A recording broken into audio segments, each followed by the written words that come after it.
155 Park Street, 26th September 1967. রাত্রিবেলা। শ্রী শ্রী ঠাকুর আপন মনে মনাই ফকিরের গাওয়া আল্লাহ তাআলার গান গাইছেন।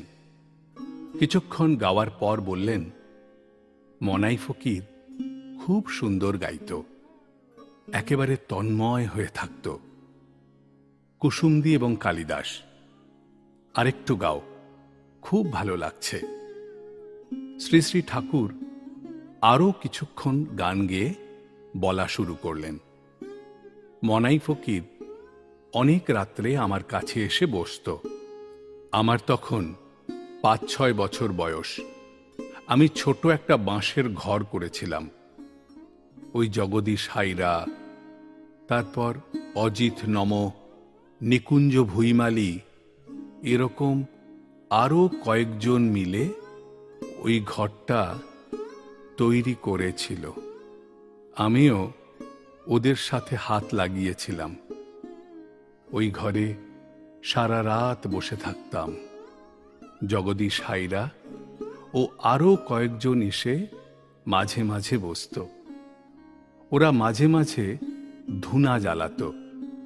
মনাই ফকিরও গভীর রাত্রে ওই ঘরে এসে বসত। আলাউদ্দিন, আফতাবউদ্দিন, এদের গুরু ছিল মনাই ফকির। মনাই ফকির খুব বড় সাধক ছিল। লোকনাথ ব্রহ্মচারীর বন্ধু ছিল। চন্দ্রনাথ পাহাড়ে লোকনাথের সাথে মনাই ফকিরের দেখা হয়েছিল। মনাই ফকির সারাদিন আমাদের বাড়ির কিছু দূরে একটা সুপারি বাগান ছিল, ওইখানেই থাকত। গভীর রাত্রে আমার ঘরে এসে বসত। সারা রাত আমি বসে থাকতাম। মনাই ফকিরও বসে থাকত। ভোরবেলা চলে যেত ওই সুপারি বাগানে। ওই সময় রাত্রিবেলা কয়েকটা সাপ ও শেয়াল আমার কাছে এসে বসত। একটা খুব বড় সাপ ছিল, সেটা আবার আমার ঘরের মাটির মেঝেতে একটা গর্ত মতো ছিল, সেখানেই থাকা শুরু করল। আমি কাজে বসলেই সাপটা আস্তে আস্তে গর্ত থেকে বের হয়ে পাশে এসে বসত। একবার বর্ষার সময় খুব বৃষ্টি হচ্ছে, অনেক রাত্রি তখন। মনাই ফকির দেখে একজন বৃদ্ধ চোখ বন্ধ করে মনাই ফকিরের পাশে বসে আছে। ভোরবেলা সেই বৃদ্ধ যখন চোখ খুলেছে, তখন মনাই ফকির তাকে জিজ্ঞাসা করছে, আপনি কে? সেই বৃদ্ধ তখন বলছে, আমার নাম জগদীশ। মনাই ফকির তখন জিজ্ঞাসা করছে, আপনি এখানে এলেন কোথা থেকে? সেই বৃদ্ধ উত্তর দিচ্ছে, আমি এই পরিবেশেই ঘুরে বেড়াই, কখন কোথায় থাকি ঠিক নেই। আমি আসি এই ছোট্ট শিশুর টানে। এই ছোট্ট শিশু যখন কাজে বসে, তখন এমন এক আলোর প্রকাশ ঘটে, যার সন্ধান আমি আজ পর্যন্ত কোথাও পাইনি। এই আলো মনে হয় এই শিশুর নিজস্ব সম্পত্তি। মনাই ফকির চুপ করে সেই বৃদ্ধের কথা শুনছে। সেই বৃদ্ধের চেহারা অতি অপূর্ব, শুভ্র কেশ, শুভ্র দাড়ি। এইভাবে মাঝে মাঝেই সেই বৃদ্ধ তখন আসত। কালিদাস, তুমি যে বৃদ্ধের কথা বলছো, তিনি কি স্বয়ং মহাদেব? শ্রী শ্রী ঠাকুর, সেটা আমি কিভাবে বলবো? মনাই ফকির থাকলে ওকে জিজ্ঞাসা করতে পারতে। কুসুমদি, সেদিন তো শুকচরের বাড়িতে গিয়ে শিব মন্দিরের সামনে শিব সম্পর্কে কত কথা বললে। শ্রী শ্রী ঠাকুর, শিব তোমাদের মতো সাধারণ ঘরেই জন্মগ্রহণ করেছিল। তারপর নিজের সাধনার বলে অনেক উঁচুতে উঠে গেছে। এরকম দেখা যায় না। কত প্রতিকূলতার মধ্য দিয়ে গেছে, কিন্তু কখনো পিছপা দেয়নি। তাই তো শিবকে এত বড় স্থান দেওয়া হয়েছে।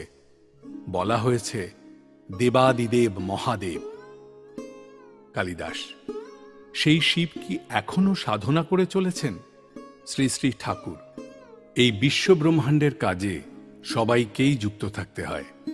এক এক অবস্থায় এক এক চেতনার প্রকাশের মাঝ দিয়ে সবাই যায়। বিভিন্ন সময়ে যার যার মাত্রা অনুযায়ী এক একজন এক এক রকম কাজ করে থাকে। এই শিব একসময় সমাজ গঠনের কাজে যুক্ত ছিলেন। ত্রিশূল দিয়ে পাথর তুলে তুলে কত জমিকে চাষের উপযোগী করে তৈরি করেছিলেন।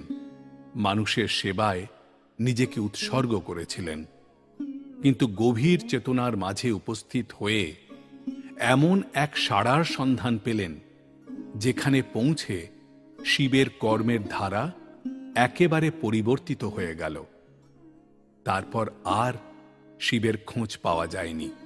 ওই হিমালয়ের দিকেই শেষ জীবন সাধনা করে গেছেন।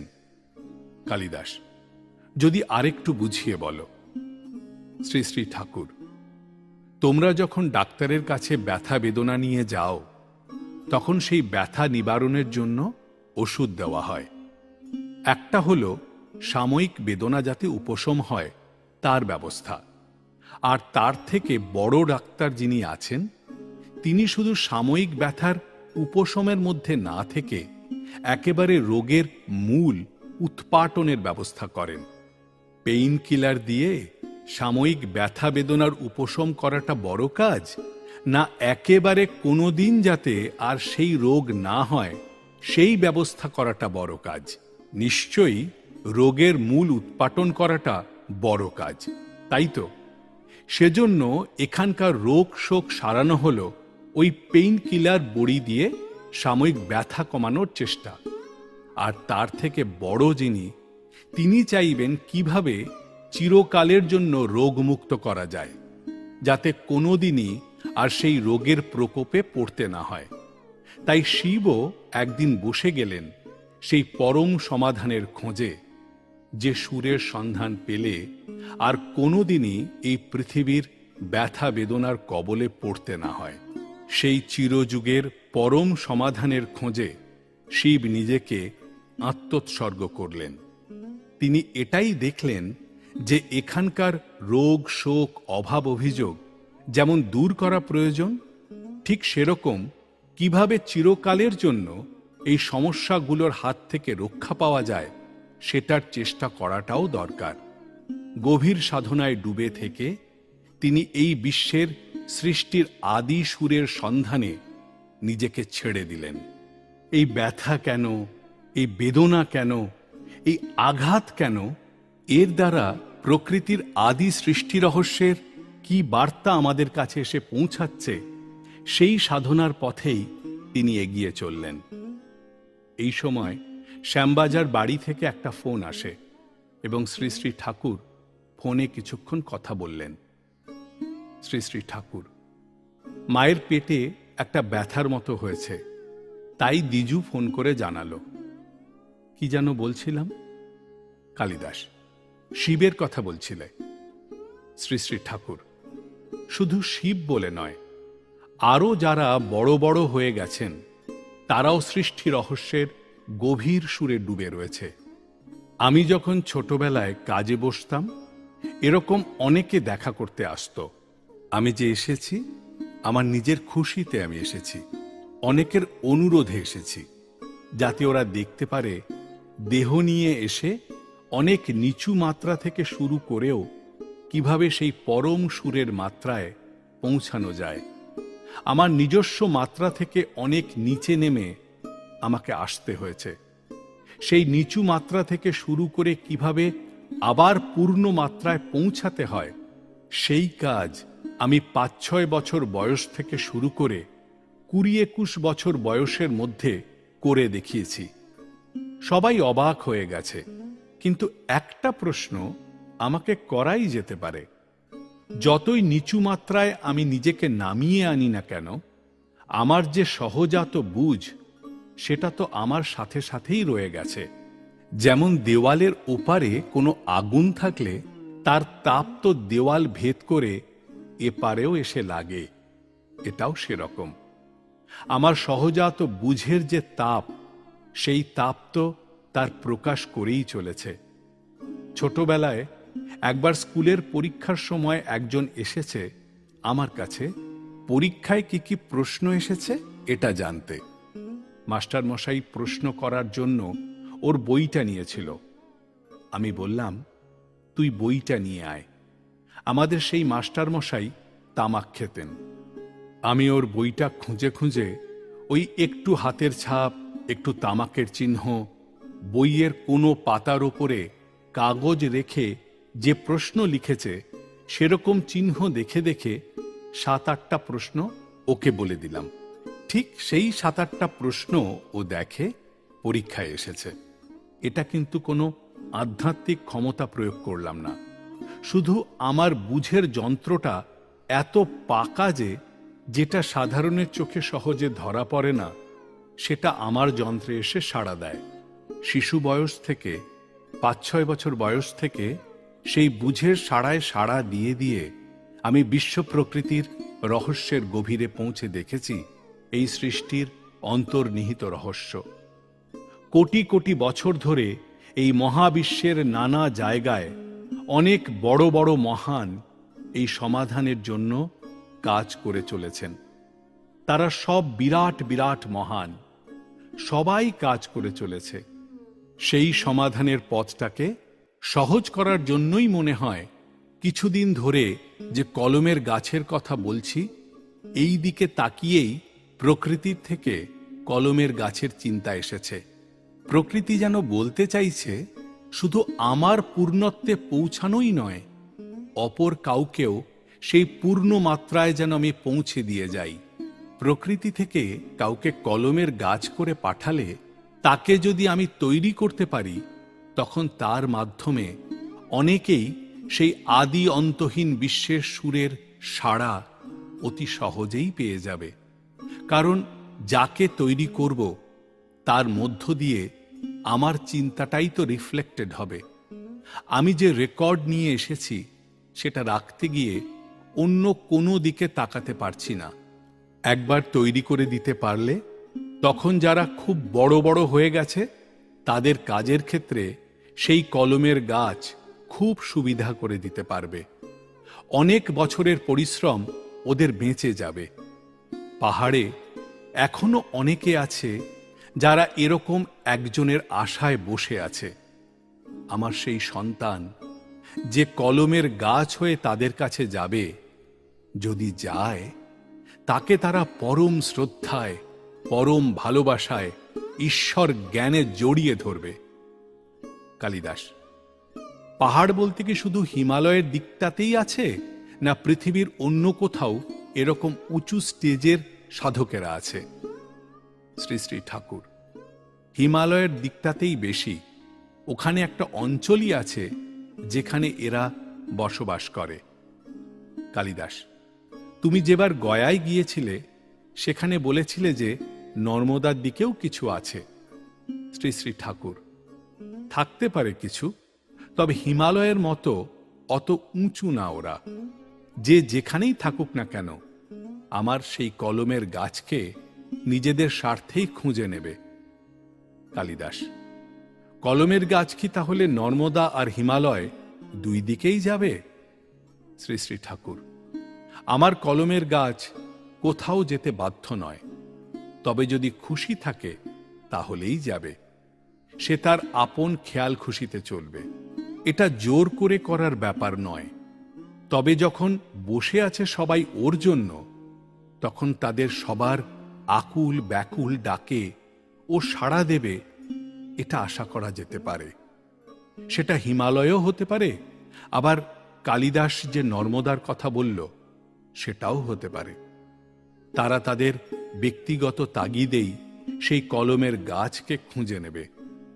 এরপর যদি আমার সেই কলমের গাছ তাদের উপর খুশি হয়ে তাদের কাছে যায়, তাহলে সেটা ওর ব্যক্তিগত ব্যাপার। কালিদাস। আমরা তাকে দেখতে পাবো না? শ্রী শ্রী ঠাকুর। আমি তো আগেই বলেছি, আমার চেষ্টা থাকবে তাকে আড়াল করে রাখার। কারণ এখানকার ঝগড়া, বিবাদ, হিংসা এসব থেকে যতটা দূরে রাখা যায় ততটাই ভালো।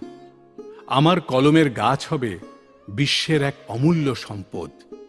এখানকার সাধারণের ঈর্ষার হাত থেকেও তো ওকে বাঁচাতে হবে। আমার কলমের গাছকে তৈরি করার সময় আমি নিজেও ওকে বুঝতে দেব না যে কত বড় মহামূল্যবান বিষয়বস্তুর মালিক ও হতে চলেছে।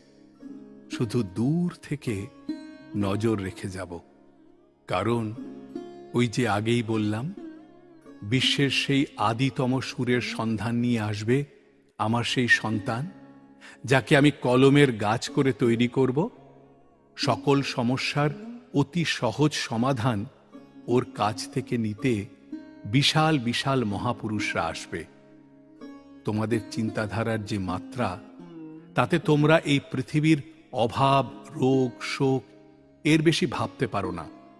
তাই তোমাদের সাথে যখন কথা বলি, এখানকার সমস্যা নিয়েই বেশি কথা বলি। কারণ আরো উঁচুর ভাবনা সবাই খুব একটা বেশি ভেবে উঠতে পারে না। কিন্তু যারা উঁচুতে উঠে গেছে, তাদের চিন্তা অন্য ধারায় প্রবাহিত হয়। তারা এই সৃষ্টিতত্ত্বের রহস্যের সাধনায় ডুবে আছে।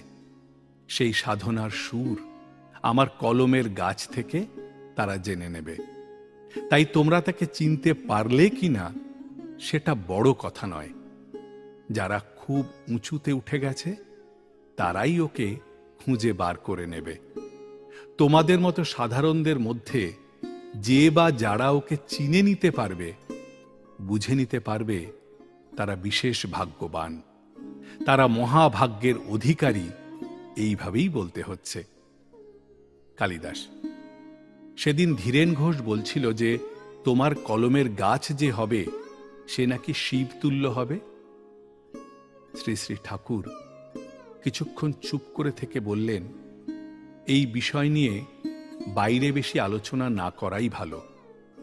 এইটুকু শুধু বলতে পারি যে এই পৃথিবীতে যারা সাধনা করে বড় হয়েছে, তারা যেখানে শেষ করেছে, আমার সেই সন্তান, আমার সেই কলমের গাছ শুরুই করবে তারও অনেক উপর থেকে।